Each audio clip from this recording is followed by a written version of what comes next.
Hi, welcome to Health Buzz from dietsinreview.com. I'm Brandy Koski with this week's health headlines. Leading off this week from CNN.com are the 10 healthy vices that are good for you. We've all got those guilty pleasures that we love, food and lifestyle things, but they're not always great for us, or at least we think. CNN is now telling us that there are a few of those that are actually good for us. So, sleeping in, a daily chocolate fix, girls' night out, or even laying out in the sun, all things you know you want to indulge in, and now you can a little bit. So check out the link below to CNN.com to learn what these healthy vices are and how you can start incorporating them back into your life. At Yahoo Shine this week, courtesy of Self Magazine, they're talking about the next high fructose corn syrup.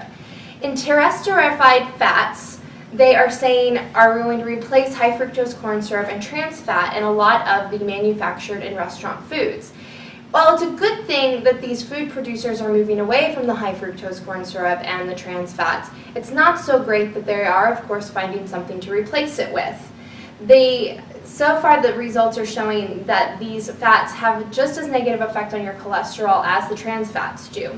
So follow the link below, go over to Yahoo Shine, and learn more about these interesterified fats. Finally, from around the web, from Time.com this week, their cover story is "What's so great about organic food?" Organics are quite the health buzz lately. Everybody's saying you should, you shouldn't, they're better for you, they're better for the environment, so what gives? Time has actually given a really well-rounded look at both sides of the organic argument, so you can head on over to Time.com at the link below and learn more about the organic argument and find out what really is the benefit or even the downside to organics in your budget and lifestyle. This week from dietsinreview.com, we talked about the egg recall. Who wasn't talking about the egg recall this week? Breakfast, lunch, dinner, everybody loves a healthy egg. This week we might have all been a little too afraid to crack those shells. So what happened was there were about a few hundred cases of salmonella reported this summer that triggered the recall, and the problem has been traced back to a few different farms located in Minnesota, Colorado, California, and then most recently into Iowa. So the best way to avoid the salmonella poisoning, ideally all of the eggs have been pulled from the shelves, but there is a code on each of the egg cartons that you can look for. And if you visit dietsinreview.com/healthbuzz, we have the information you need to identify those codes on the egg carton. The other way you can avoid those is to buy local farm fresh eggs. This kind of goes back to the organic argument, but if you're buying from your local farms where there's not as much contamination, then you're probably going to be safer. We had a very big announcement this week at dietsinreview.com that we're very excited about. We're welcoming Shay Sorrells to our team. She will be the new Biggest Loser correspondent for Biggest Loser 10, which starts here in just a few weeks on September 21st.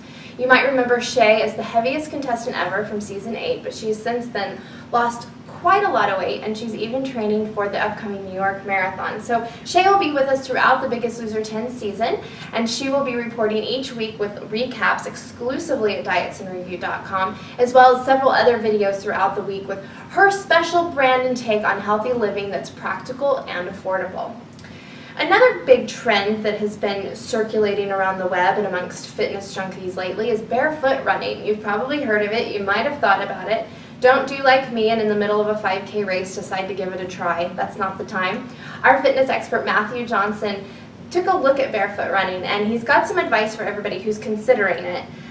He says, first of all, that you need to ease into the practice so that you can prevent injury and build up a tolerance for it. And he also advises that you use natural surfaces for barefoot running. Don't run on pavement barefoot. Instead, things like sand or grass are going to be more ideal for that. For all of these stories from dietsinreview.com and around the web, you can visit us at dietsinreview.com/healthbuzz, where you'll have all of these stories and many more, and we'll keep you abreast throughout the week of what's going on. You can follow us on Twitter at dietsinreview, and you can find us on Facebook to stay up to date with the latest and greatest from our team and from those around the web. For Health Buzz from dietsinreview.com, I'm Brandy Koski. Have a healthy week.